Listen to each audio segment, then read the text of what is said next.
But in first year, you also get assessed on your animal husbandry and animal handling skills. Did you just say animal husbandry? Yeah. Is that a word? Yes. Like being a husband to the animals? No, I think it means like handling and management. Fair enough, as you would for a husband, you know. Good to know. The English language, man. I know, I struggle.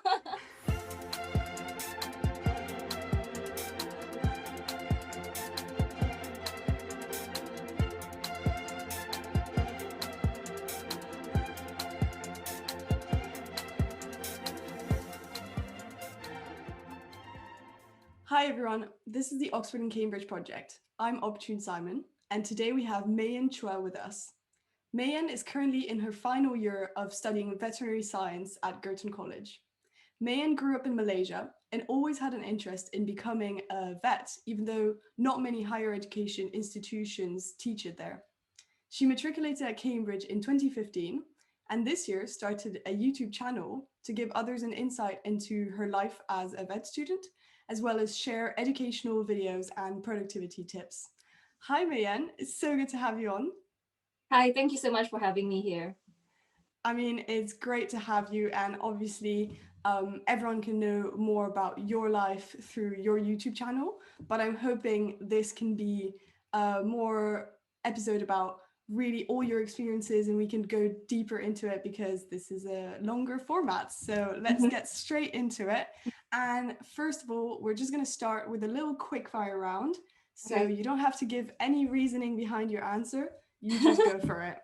Right. Okay, so the first question is, what's your favorite study spot in Girton? Oh, the library upstairs. It's gorgeous. If you've been there, it's gorgeous.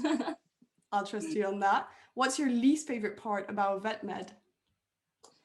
Oof, learning about parasites. Fair enough. What's the best place to get food in Cambridge? Oh my god, so many. Golden Walk for Chinese food. Any sushi place. And are you a morning person or a night owl? Oh my god, I'm a night owl. I'm not a morning person. Cats or dogs? Oh, cats. But I do like dogs too, so no. YouTube or Insta? Oh, YouTube, I think. And Tinder or Netflix? Netflix. What about formal or college bar? Formals. I like good food. Nice. And finally, we have the study, marry, ban game, which is basically like the kiss, marry, kill game, but for colleges in Cambridge. Where would you choose to study? Where would you have your wedding? And which college would you ban altogether from Cambridge? Oh my god, it's so harsh. So studying Girton, of course, obviously, because for VetMed especially. Marry. Which college has a nice chapel? I don't know. Maybe King's? Yep, very nice chapel. Ban. Oh, this is so bad. I don't want to wage wars with anybody. I don't know. Churchill, because it's not the prettiest. Fair enough. I mean, that's fine. And I kind of forced you for an answer, so no one can hold you up to it. It's cool. So nice. Now that is done. Yean, I feel like it would be great to just go back into your life as a high school student in Malaysia. How was that like, and what made you decide to not only apply abroad, obviously, but applying to Cambridge? So yeah, sure. So in high school, we had the Malaysian equivalent of GCSEs. It's called SPM, and we had to take it. And then afterwards, it was quite popular for people to do Cambridge A-levels in Malaysia, which I did at a private college in Malaysia. And then when it came to applying for universities, I wanted to do veterinary medicine. And I realized that of the two schools in Malaysia that does veterinary science, they don't accept A-levels. They accept a different program, but I was like 75% into my A-level course, and I was like, so now I can't apply. So I looked to apply to Australia and UK. So in Australia, they do their courses, it's like a postgraduate course. So it's 7 years, so it's quite long. And so I looked to apply to the UK because most courses were 5 years, except Cambridge, which was 6 years. So then there's not many vet schools in the UK as well. So I just took a pick, and I messaged randomly on Facebook saying like, oh, any Malaysians have applied to vet schools in the UK, and then I met Jay, who is the main reason why I'm here. So she guided me through the process, and I just basically applied to the same schools she applied to, and yeah, now I'm here. I never thought that I would get into Cambridge because it just seems so hard. But I feel like a lot of people think that it's so hard that they don't try. So I would really encourage people to just try. I mean, yeah, just try, because you never know what you're capable of. Yeah. Definitely, that's true. And obviously, I feel like I should have really done the same thing because I applied from Singapore. And well, no one from my school knew how to get in, and the only experience that I had was just my older sister who had tried Mhm. and did not get in. So I basically just like walked on her steps and tried to correct every mistake that she had made. Mhm. And I got in. So yeah. But Yeah. so can you tell us then about your application process? How did the personal statement go? And obviously, I don't know whether you did it early enough to be interviewed in Malaysia, or did you have to like fly to Cambridge to interview and then like obviously be really jet lagged during that process? Oh. No. So for personal statement, I would recommend people to start writing very early on. Like even if it's just 2 lines a day, you want to just keep reiterating and reiterating your drafts. I end up with like maybe like 13 drafts at the end of it, and I got input from my cousins and my cousin who did like English literature, and my cousin who was a medical doctor in the UK. So to get their insight on how to make it better, or find like an English teacher that can help you. I think that's definitely important. And I also did like my research on the vet schools of like what they're looking for in a personal statement and what they're looking for in a reference, and sort of like translate the qualities that they're looking for into my personal statement and into my reference that I asked my teacher to write. And then, Did you apply to Girton? oh, so I applied open because that was what my friend did. And then I got placed in the Girton. And because I didn't really, application process was during the time when we had our mocks. So I didn't really have time to research every single college. And I didn't really know the main point of choosing a college. But looking back now, I wouldn't really change anything because I really enjoyed my time and the friends I've made in Girton. But yeah, so I applied open application and I got placed into Girton, and then they interviewed me in Malaysia. So they flew a lecturer to do interviews in Malaysia, and it was how long was it? It was half an hour, I think, half an hour interview, and then he asked me questions about animal welfare issues, the ethics, in veterinary medicine, as well as like organic chemistry questions and more academic questions. But yeah, it was so I didn't have to deal with jet lag, which was great. But during the interview, I felt so dumb because essentially he would ask me a question. I was like, I don't really know how to answer it. So I just talked about how I would go around solving his question, and then he would like guided me through it. So initially I thought that I probably flunked it because I didn't know the answers. Whereas some of my other friends, they knew the answers to their interviews. So I was like, oh no, this is it. But to my surprise, I got in. So yeah, don't be too hard on yourself. Yeah, I and guess. it must have been really hard to obviously like I feel like most interview days have at least two interviews, and it must have been hard to do just one of 30 minutes and just feel like this is it, this is done. Yeah. And I would definitely and doing mock interviews. So in Malaysia, they had this, I think it's called British Council. Is that a thing?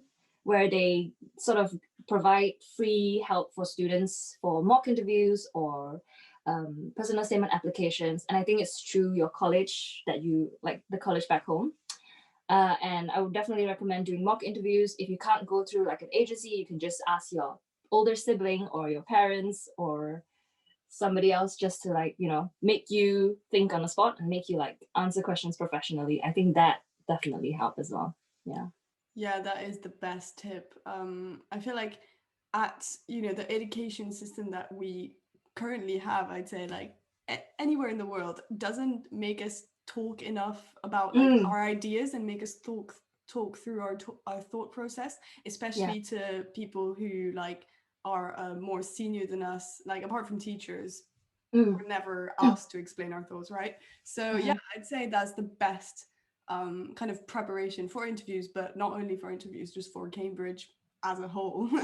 Yeah. And so then you said you always wanted to be a vet, and what is included in the vet med course? Can you enlighten us on Oh, that? you study everything. So okay, maybe that's a lie. Okay, so I'll start with when I was a little kid, I used to take care of stray cats in my backyard, because like Malaysia, there's loads of stray cats and dogs about. So my parents weren't really happy because typical Asian parents, I guess, they don't like keeping animals. So I would secretly, take care of them, feed them, and then like when they get hurt, when I was like uh, probably 10 or something, I'll pretend to be like bandage their wound or something. It's so funny looking back now. But yeah, and then when I got older, I was like, do I actually really want to do this, or do I just like animals? So I did volunteer work at an animal shelter, and I shadowed a vet at a clinic, and then raised through like a community service organization, raise some funds for like animal welfare charity. Then I feel like I really enjoy this. And then one day my older sister was like, "Oh, so what do you see yourself doing in 5 years?" And I was like, actually I wanna work with animals. Like I want an environment where I'm working with animals. So then yeah, I decided to choose veterinary medicine. And then when I came here, you actually learn sort of five main domestic animals, so like cats and dogs, cows, sheep, pigs, and horses, the main mammals. But you also learn, we also have like a small module on exotics, so like turtles, fish, poultry.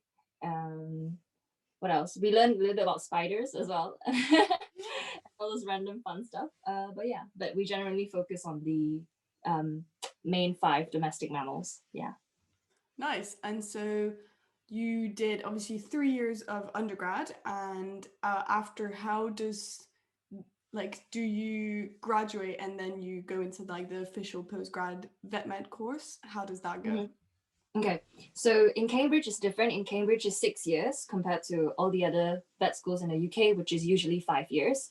So the first 2 years is your preclinical years, where you do your basic anatomy, physiology, biochemistry, and you used to share some lectures with the medics. I think they've changed that now. But in my time, we had some lectures with the medics and the netskis. Then in third year, you choose a topic that's non-vet related that you can study in depth. So you can do like pathology, biochemistry. I did zoology, the classic vet choice. But some people even do engineering or business management or genetics. So it's like in Cambridge, they want you to study something in depth, and you do like a research project or a dissertation. So after you've done the first 3 years, you graduate with a BA, so like a bachelor's degree in something you studied. Then in fourth, fifth, and sixth year is our clinical years, and this involves doing rotations and at the vet hospital, and you spend more time at the vet school. So the first 3 years are like lectures in town, and the departments in town, and then the last 3 years is mostly at the vet school. And final year is a lecture-free year, which I'm really, really enjoying at the moment. And you just basically do lots of things in the hospital, the university farm, and you go on calls for horse ambulatory visits. And but at the end of the 6 years, you get 2 bachelor's degrees. So it's not like a postgrad, so to speak. Okay. And what is that second bachelorette? So the second one is called the Veterinary MB. Cambridge, I don't know why they like to call it differently. So everybody else calls it Bachelor's in Veterinary Medicine and Surgery, or Bachelor's in Veterinary Science. But Cambridge is like, yeah, we're going to call it Vet MB. So, but it's the same. Yeah. Classic Cambridge, like they make us start the weeks on a Thursday and Yeah. then they call all our bachelor's arts, even though it's science and Yeah. all that stuff. Great. Well, what did you do your dissertation on in third year? So in third year, I chose to do a research project instead of a dissertation. And I was investigating the gene that would possibly be related to natural winglessness in Adalia bipunctata, a two-spotted ladybird. But that mainly just involved loads of PCRs and lab work. And I was in the lab like most of the time in my third year, which it was fun, but I don't think I want to go down that research route. Yeah. Yeah, fair enough. And I mean, like, obviously, it sounds like they give you a lot of choice with everything you can do and all the avenues that you can go into. So that Mhm. seems cool. And it's great, I guess, for people at Girton that the final 3 years are really at the vet school, given that Girton is really close to that. So that's amazing. Okay, Girton is not that far from town, guys. But I've spoken to it many times with Oh, you Baran have? in our previous episode about Girton, but no, it's really not that far from town. And I guess like everything is Cambridge is so small that Yeah. obviously you just have a bike, you can go anywhere, you can get to anywhere in like 10 minutes. It's fine.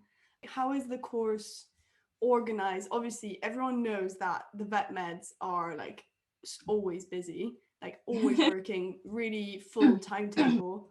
But at the same time, I feel like for the first 3 years when you're an undergrad, it's quite like vet meds are like the people who party, I feel. Would you say that's the case? Yeah, I'd say that pre-corona times, vets are quite social. They're very social. They like to party. I would say in first and second year, it can be a bit intense. Second year is way, way, way more intense than first year. I remember in second year we had 15 exams in like a week or 2 weeks or something like that. Oh my god. The amount of content that they throw at you is just so much. But I think with each year that passes, they kind of reiterate and like take students' feedback. So I think they might have cut out some things or changed the paper in some way. But yeah, so how you're assessed is you have one final exam at the end of first year and then one final exam at the end of second year. But in first year, you also get assessed on your animal husbandry and animal handling skills. Did And you just say animal husbandry? yeah, Is yeah, that a word? yes. Like being a husband to the animals? No, I think it means like handling and management. Fair enough, as you would for a husband, you know. Good to know. The English language, man. I know, I struggle. Yeah, so in first year, you from day one, from week one, you get to do hands-on work with animals. So I think it was every Thursday in first year, we had some animal handling to do, either handling the dogs at the vet school, or we get to go to one of the local colleges nearby to handle exotics. I remember there were birds involved. Um, we had to like learn how to catch budgies or something like that, or learn how to handle birds, because birds like they just stress out so easily. If you handle them too much, they can just like die. So that was Oh my god, interesting. pressure. And I think we handle like loads of different animals as well. Horses at the vet school, we have our own Merchant Hall farm horses, and then we also have two cows at the vet school as well, where we practice like doing taking temperatures, listening to the heart, and putting on a halter, things like that. So I would say in first year you do get quite a bit of animal work. In second year you get in first and second year you get loads of dissections, which is how you learn anatomy. So that was a bit of a shock to me because I wasn't prepared for that. But then you'll be fine. Yeah, it's an interesting experience. And then second year, it was more you get loads of supervisions and just longer hours of work, I would say. But if you get through second year, that is the hardest year, in my opinion, for all the 6 years. And after that, you're fine. So in third year, you do like a net ski sort of timetable where you have, depending on what degree you pick, like for me, zoology, it was quite chill. We had maybe 6 lectures a week compared to first and second year, where it's pretty much 9 to 5 days every day. And then in fourth and fifth year, you get exams every term, but they're MCQs, so it's quite nice. And then in final year, we have a major exam at the end of our year, as well as vivas. So that's in May. I have to start And revising. I've heard of vivas for like supporting a sort of dissertation orally, but what does that mean in VetMed? Yes, so that's true for, I think, for third year courses as well. But for the vet sort of context, they want to ask you what you would do, how would you approach a clinical case. So they'll give you the history of the patient and the clinical exam findings. Then you have to be like, okay, my further investigations would be to do an ultrasound scan or something, or like, I think this is it. I think it's this endocrine disease or something like that. But yeah, it's a different way, I think. That's so cool. And obviously, I asked you straight away about your least favorite part of VetMed, but what would you say was your favorite part, and like what did you most enjoy throughout your 6 years? Oh, well, most favorite part of VetMed is definitely doing clinical work. Like, even if it's doing consultations and clinical stuff in the vet school or when we're out on placement, I think it's just so much fun. And being on placement, okay, I think being on placement is just the best thing as a vet student because you get to shadow the vet and see all these different cool cases. You get to, some vets will let you have a go at doing surgery or doing some suturing. And then I don't know, just being outdoors. And the UK is just so beautiful. And like certain parts of the country, when I go on placement, I pick it I don't pick based on location, but like I see it as like a way to explore the UK as well as learn how to be a vet at the same time, which is just, I just think it's so great. And I feel like more people should do it because it's just so fun. Yeah. I think it's definitely the good way to do it. And what happens when you like have to go on placements? Do you need a car? Is that like, do you know how to drive coming into Cambridge? How does that go? So, so ideally, if you have a car, that will save you a lot of trouble. But I'm an international student and I don't have a car.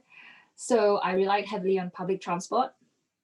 It is doable, but it requires more planning in advance and asking your seniors like places that provide accommodation, places close to train stations, and when you email the vet practices. So for us, we have to organize our placements ourselves. Okay. So you reach out to the practice and you tell them that like, oh, I don't have a car.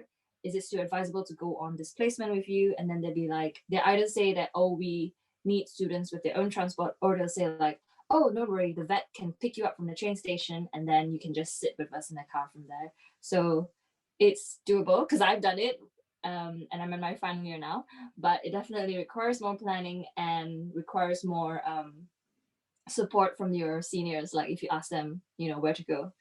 Mm. And one thing good about the vet school, I think in Cambridge, I'm not sure about other vet schools. In Cambridge, they provide an allowance. So when you go on placement, you get, and if you stay not your home address, you get to claim like £15 a day to cover your expenses. So that's really, really helpful, especially for us students. Yeah. Definitely. And I feel like talking about cars, I there is a disclaimer to be said. Undergraduates are not allowed to bring cars into Cambridge because that would just like overflow the city. It's already Yeah. too full with bicycles.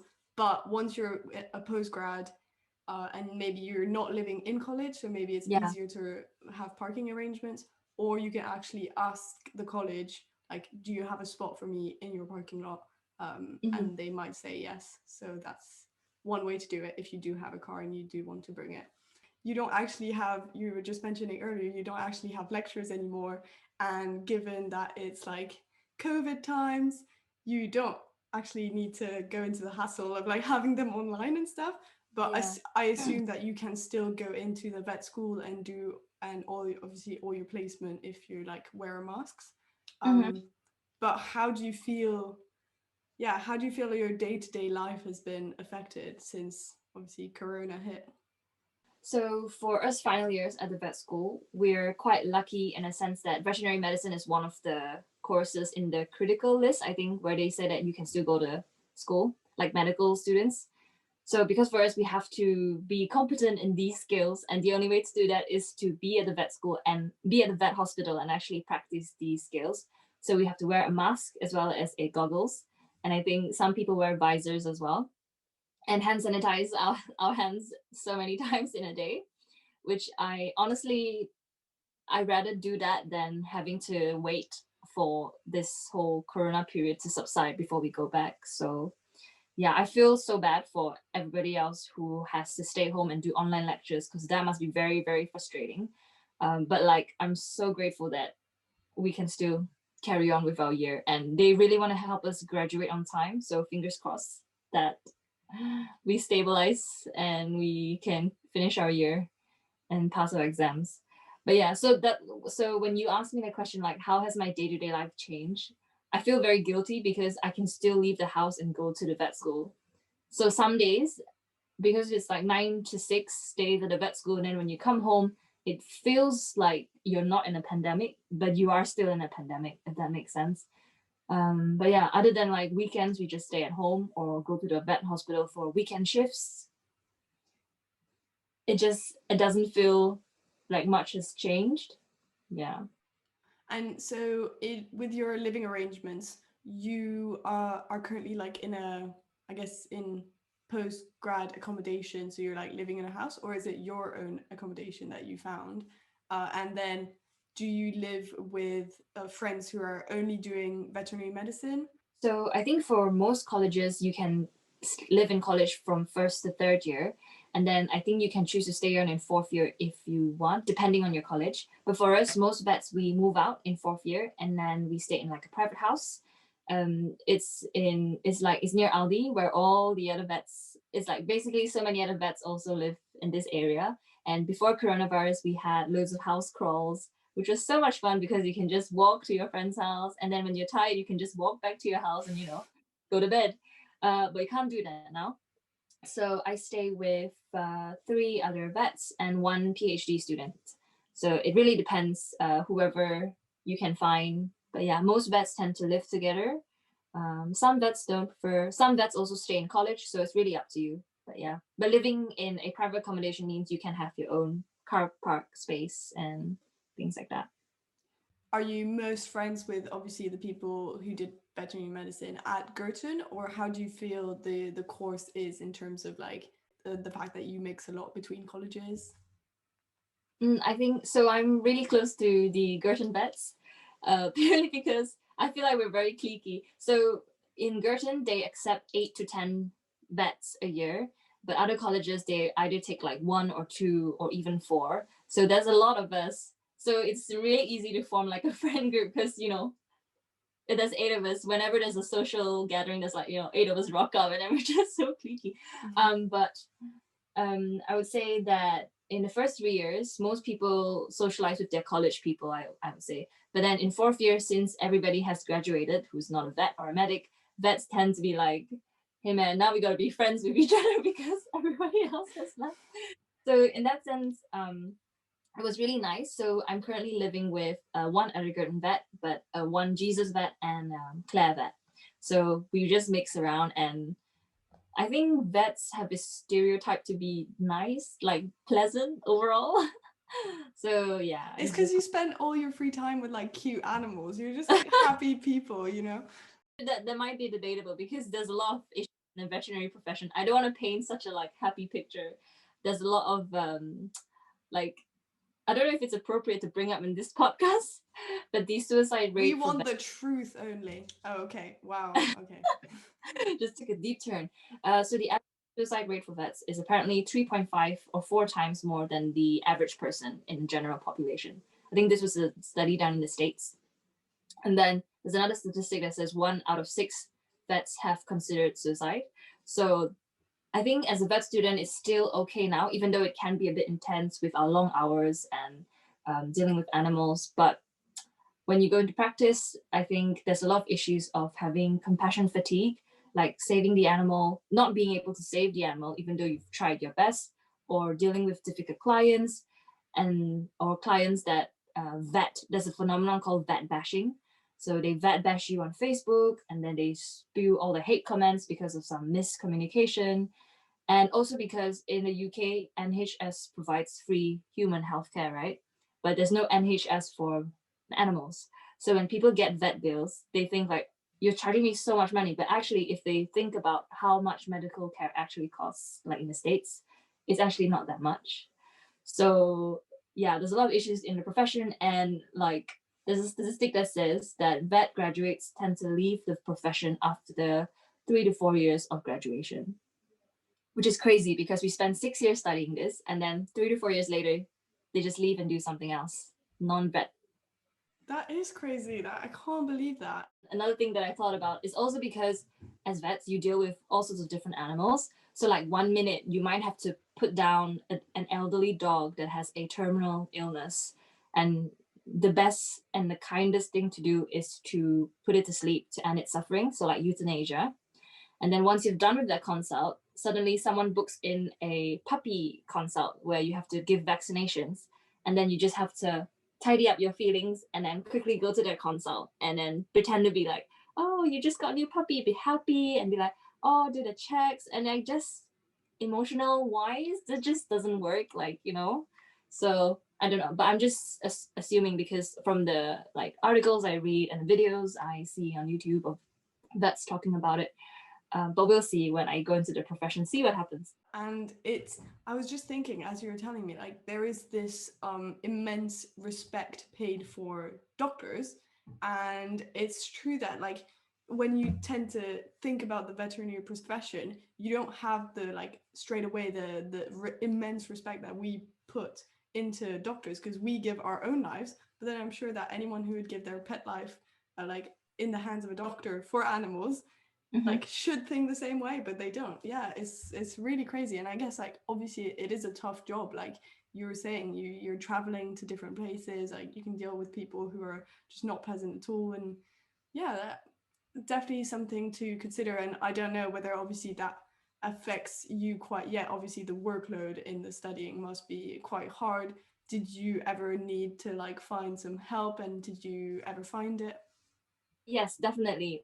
In terms of the workload, it can be overwhelming at times, especially if you like juggle other extracurricular activities, or if you have long hours at the vet hospital. For example, on our surgery rotation, it's usually quite long hours because you know surgery takes a long time, and then post-op care. And I definitely had to ask for help. So I lean onto my housemates a lot, and we always check in with each other. Like, you know, do you need a cup of tea? Do you want to talk about what happened today? And I've also used counseling services from college. That's why I feel like Cambridge is so good in providing support. They have the university counseling service, and it's all free. And the college nurses provide counseling, or they have like college counselors. So I feel like I should have used it more during my 6 years. But yeah, I just feel like I think only in recent years I realized that it's okay to ask for help. Previously, I was under the impression that everybody had it together and was like, why am I the only one struggling? I don't want to burden anybody. But then when it got too much and I had that mindset shift of like, okay, actually, I just need to talk to somebody. And then things just, it's so much better when you just talk about it and reach out for help. So I would definitely recommend using a counseling service if you have in your university. But yeah, I think Cambridge is so great for that. Yeah. I think it's so good. And obviously like it's a regret I often hear about, like not using counseling service at all or enough. But I at least it's great that you have used it and you have come to that realization that needing help is not a bad thing. It's just going to make you better in the long run. So let's do it. And if it's free, even better. So you know, that's amazing. You were saying in terms of the support you get, like obviously your flatmates are a key support and they're also vets, so they understand what you go through day to day. You also made up the cutest video about like an ode to your flatmates and your best friends, which I loved. So I guess that's just such a happy memory that you get to keep from Cambridge once you leave next year and graduate. But if I were to ask you about one of your favorite days in Cambridge or your favorite memory to date, what would it be? Oh, that's so hard. I guess pre-COVID would be when we had like garden parties in college, and the vet community in our college. So our vet fellows like to organize these garden parties and supper parties, and it's just very nice where we just dress up and talk to the clinicians, talk to our lecturers, and talk with people in the year above and below. And it's just so nice. I really like that. I miss doing social stuff like that. And then now post COVID, not post COVID, during COVID, I guess the best memory would be when I had a good day and like when I did a good consult and I managed to successfully admit a patient and like help provide a treatment. And then when I come home, my housemates are there, and then we just have like a nice takeaway. I think that was one of my best memories. Yeah. Nice. And I guess that makes you feel like a real vet, and that Yeah. obviously the fact that you graduate soon just concurs that fact. So that's great. And you obviously sound that you're doing a lot of work, and obviously all the vet courses like super taxing. I know that you have your YouTube channel, and that also takes a lot of time. And yeah, did you do any other activities during your time at Cambridge? What would you recommend to like people who are considering to apply, and like what's a good sport or activity to do? So it's definitely like personal preference, but the best thing about doing a 6-year degree is you have so much time to So explore much.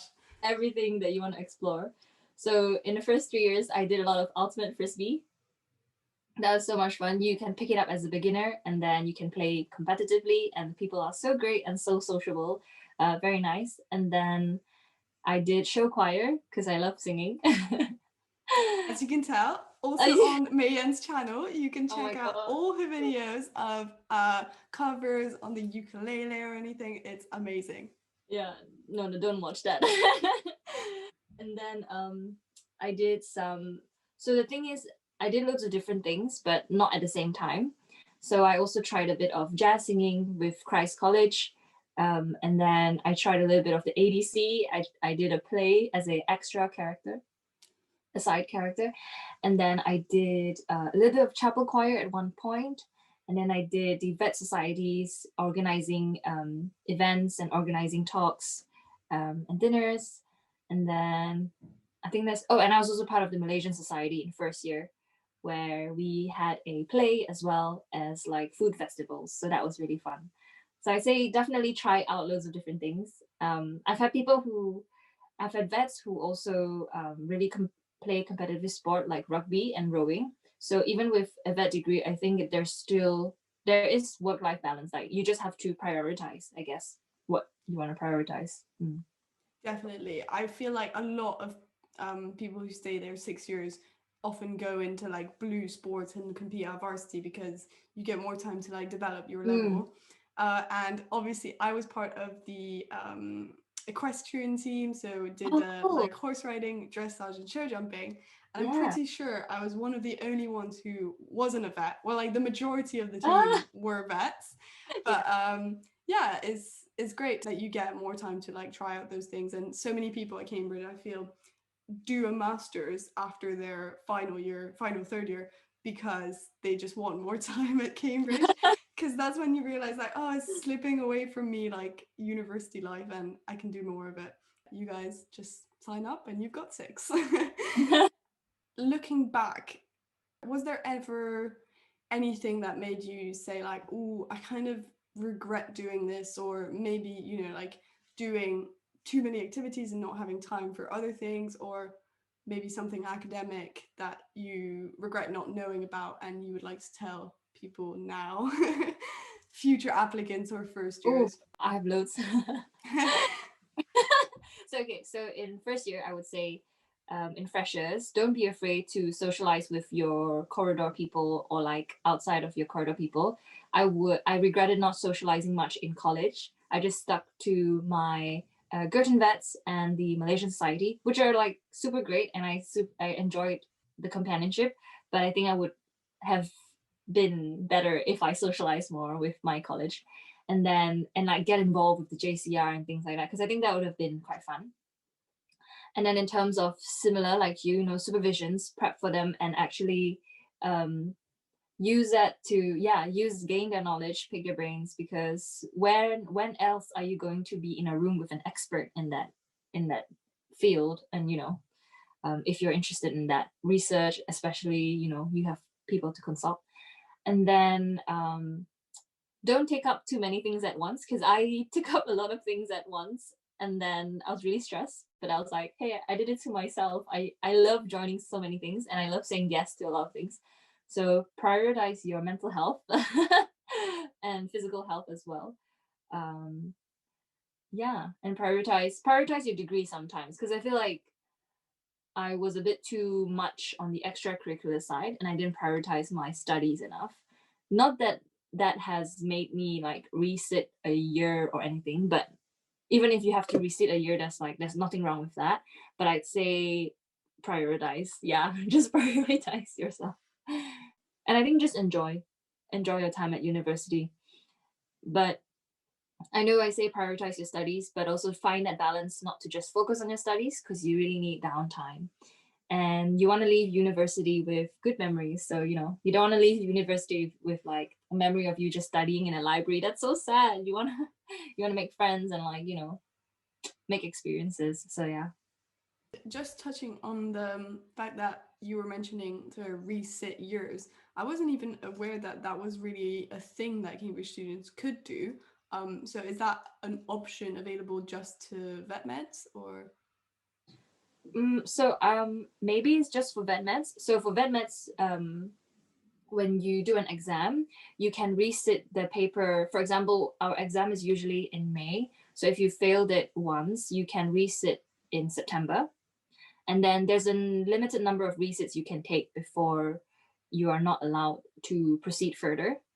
I can't remember what the number is, but if you have extenuating circumstances or if you have health conditions, you are allowed to intermit, which is what some people do. They intermit, so that means you don't you take a year out essentially, and then you join the year below in the next year.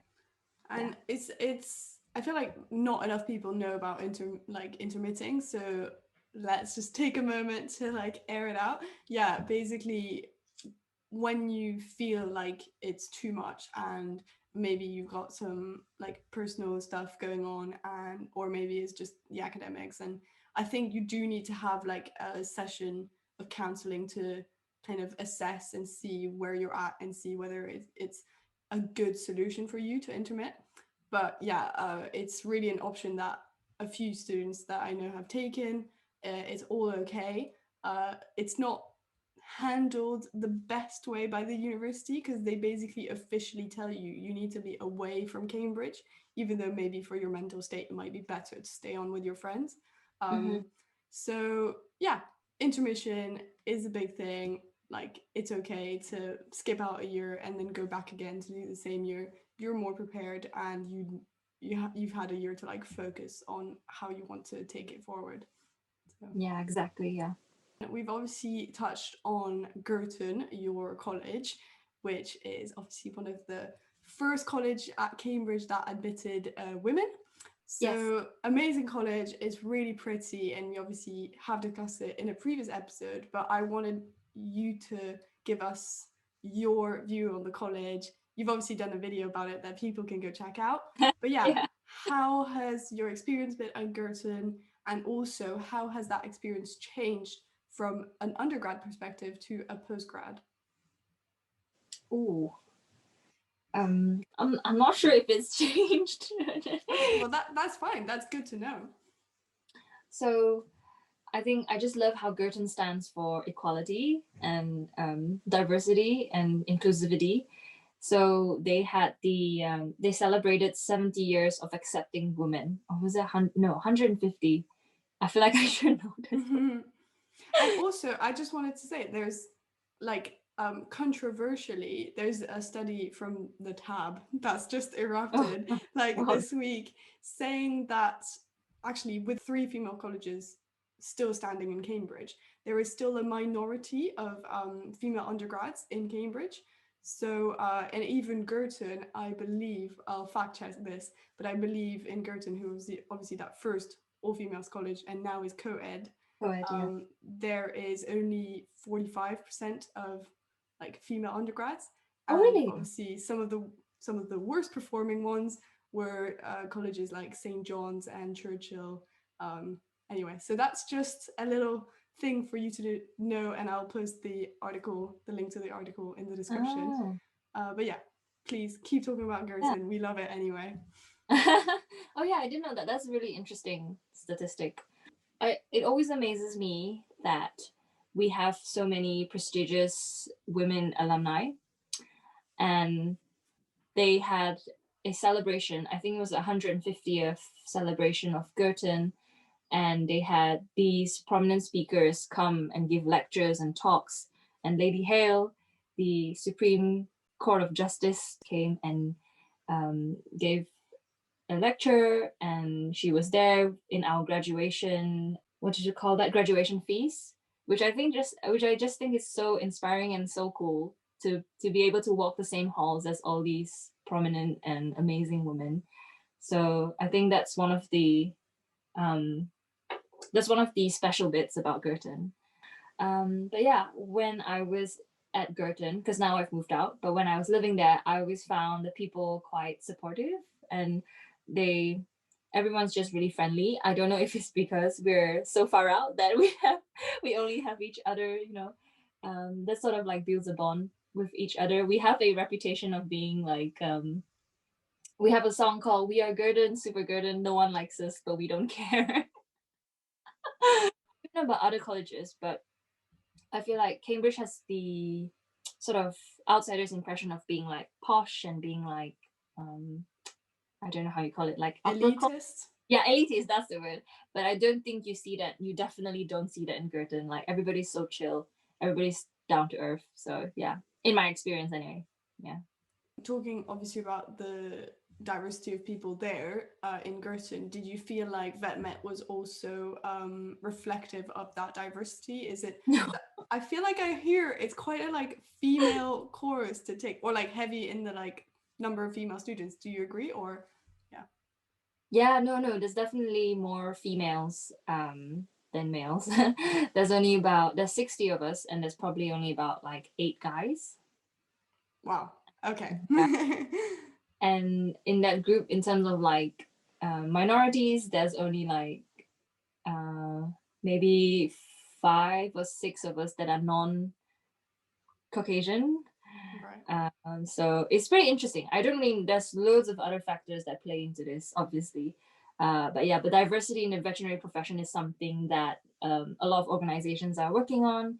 They have like the BVEDS, British Veterinary Ethnicity Diversity Network Society, and things like that, initiatives like that. But yeah, it's not as diverse, I would say. Well, that's too bad. But obviously, one person at a time, you're clearly doing Yeah. this. I hope that your channel will like inspire many others to apply to Cambridge or apply to do VetMed and raise that diversity up. Yeah.